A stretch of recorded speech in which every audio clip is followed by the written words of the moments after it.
Actually, I want to mention a few things first. So, there were some times when I ran into permission issues on Android. Like if I launch VLC Media Player, for example, which I personally think is a good experience in Android, even though I don't like using it on Windows or Linux. I think it's a good experience on Mac and Android. But anyway, that's not even the point I'm trying to make.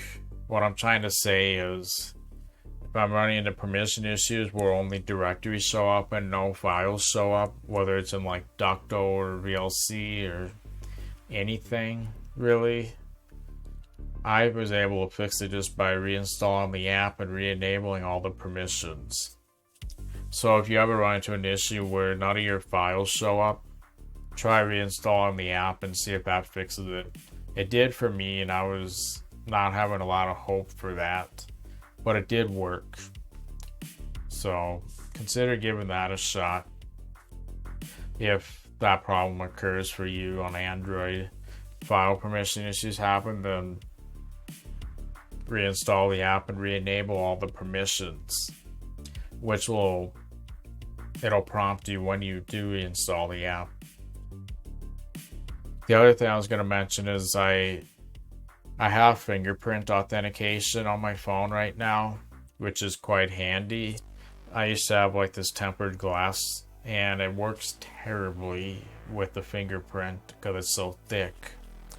I have a different screen protector that feels like that glass but works much better.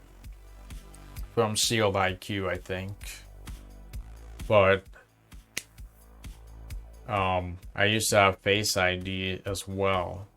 And I recently disabled Face ID because it was annoying me sometimes, just the way it behaved with Face ID and the fingerprint at the same time.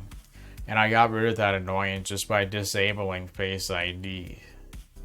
So I thought I'd just mention that in case maybe you're experiencing something similar. If you're trying to unlock it and it pulls up this other screen and it annoys you, for me that was happening because of Face ID. I disabled it and that helped a lot. So just wanted to mention that real quick. So yeah, I think that's pretty much all there is to that.